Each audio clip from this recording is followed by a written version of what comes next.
আসসালামু আলাইকুম বন্ধুরা, বর্তমানে আপনার যে খরগোশটা দেখতে পাচ্ছেন ধূসর কালারের মধ্যে সাদা, এই খরগোশটা হচ্ছে আমরা আজকে সেল দিয়ে দেব। হচ্ছে আপনার ডেলিভারি দিব আর কি। আমাদের বাজারে এক ভাই আসবে চন্নগঞ্জ থেকে, ওনার কাছে। তো ওনার কাছে অনেক কথা হয়েছিল এবং উনি রাজি হয়েছেন আমার জন্য, আলহামদুলিল্লাহ।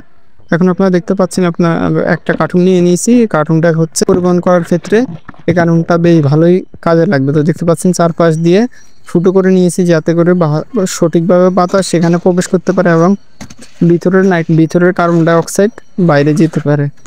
তো আপনারা দেখতে পাচ্ছেন তাকে ধরার জন্য আমি কিন্তু অলরেডি ভিতরে হচ্ছে খাঁচাটা খুলে হচ্ছে তাকে ধরার জন্য বারবার চেষ্টা করতেছিলাম, কিন্তু দুর্ভাগ্য বিষয় হচ্ছে বারবার কিন্তু সে পালিয়ে যাইতেছিল।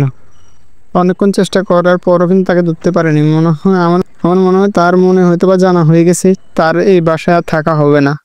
দীর্ঘদিন তার মাকে হারিয়ে বাচ্চাগুলো যখন নিঃস্ব হয়েছিল, এতিমপ্রায় অবস্থা, তাদেরকে আল্লাহর রহমতে আমি অনেক কেয়ার করি এবং আল্লাহর রহমতে তাদেরকে টিকিয়ে তুলতে পারি এবং বাঁচাতে পারি এখন পর্যন্ত, মহান আল্লাহ তাআলার রহমতে। তো এই খরচটা হচ্ছে বিক্রি করার একাংশ আমাদের মাজলুম ফিলিস্তিনি ভাইদের জন্য দান করা হবে। ভিডিওটা অনেক আগে তৈরি করা, যেহেতু শ্যুট করা ছিল, আমি হচ্ছে ভয়েস ওভার করতে পারিনি, যার কারণে হচ্ছে আপনাদেরকে জানাতে পারিনি। তো এই খরগোশটা থেকে কিছু অংশ হচ্ছে বিক্রি করার পর হচ্ছে আমরা কিছু টাকা হচ্ছে আমাদের মাজলুম ফিলিস্তিনি ভাইদের জন্য দান করে দিয়েছি, আলহামদুলিল্লাহ।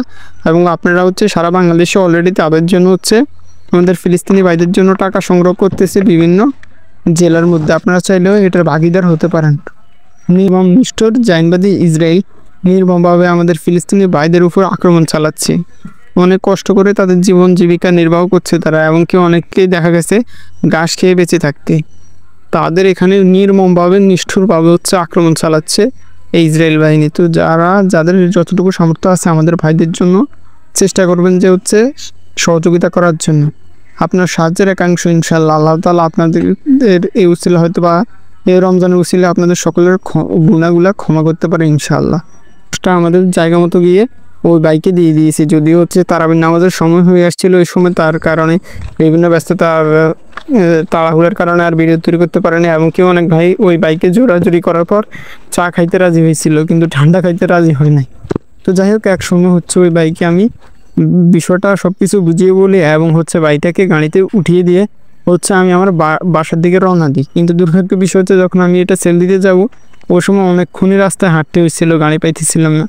তো এক পর্যায়ে গাড়ি পাওয়ার পর হচ্ছে আমি ভাইয়ের কাছে যাই এবং হচ্ছে ওইটা গিয়ে সেল দিয়ে আসি সসম্মানে। ওই খরগোশটা হচ্ছে ওনার কাছে তুলে দিয়ে আসতে পারছি, আলহামদুলিল্লাহ।